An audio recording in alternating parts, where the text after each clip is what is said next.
Eh bien, bonsoir Alain Michel Yana, bonsoir à tous les chers téléspectateurs d'Afrique Média Télévision, bonsoir à toute l'Afrique et bonsoir à tous les panafricanistes. Un adage bien connu de chez nous dit ceci: quand on cherche, on trouve, et quand on trouve, on supporte. Pierre Péan a cherché et il a trouvé. Va-t-il supporter? Question à 0 francs. Ali Bongo, un sage africain, vient de se tenir sur un proverbe africain qui dit, je cite, on tue la mouche à l'aide du chasse-mouche. Fin de citation. En acceptant avec humilité, car il n'était pas obligé de le faire, en acceptant avec humilité, disions-nous, de faire publier son acte de naissance, Ali Bongo Ondimba, le président gabonais, vient de poser son adversaire Pierre Péan sur des charbons ardents. À l'annonce de la découverte du registre des naissances qui atteste que l'actuel président du Gabon ne serait pas, comme le prétend Pierre Péan, d'origine biafraise, ce dernier a tôt fait de venir contredire ce document attestant qu'il s'agirait d'un faux, établi par le maire de Brazzaville, qui n'est autre que le gendre de Denis Sassou Nguesso, président congolais, relate le site du journal Le Monde. Connaissant les très mauvaises relations qui existent entre Denis Sassou Nguesso et Ali Bongo, pourquoi le premier cité aurait-il accepté de faire une telle faveur à son homologue gabonais, s'interroge le média français.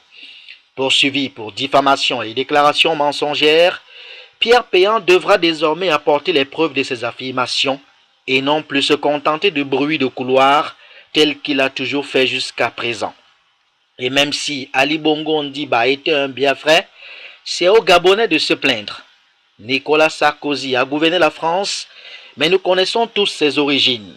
François Hollande est célibataire et parfois concubin, pourquoi il n'en parle pas?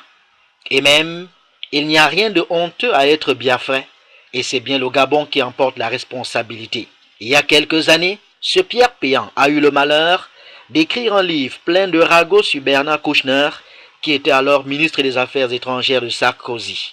Mal lui en a pris, parce qu'il s'est copieusement fait traiter de raciste et d'antisémite par Bernard Kouchner en pleine Assemblée nationale.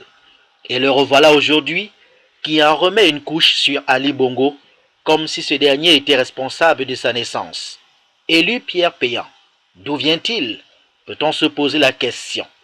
Pourquoi n'a-t-il pas révélé l'affaire avant la mort du véritable auteur qu'est Omar Bongo? Voulait-il faire chanter Ali Bongo comme il en a l'habitude?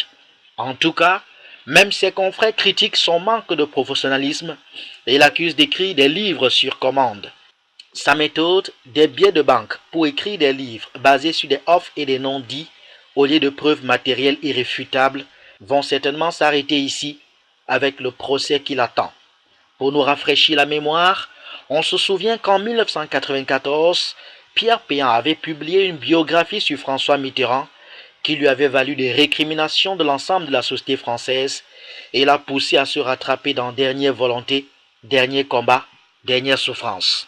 En 2005, il est condamné en même temps que Philippe Cohen, co-auteur, et Claude Durand, éditeur de La Face cachée du monde, par la Cour d'appel de Paris, à 2 000 € d'amende chacun et solidairement à 2 000 € de dommages et intérêts pour diffamation à l'encontre de l'ex-juge financier Eva Joly. En 2008, il est accusé par SOS Racisme d'inciter à la haine avec un autre brûlot, Carnage, où il parle avec la légèreté qui le caractérise du génocide rwandais. Cette fois, il a affaire à Ali Bongo et le peuple gabonais. Josué Tansi, à vous le plateau.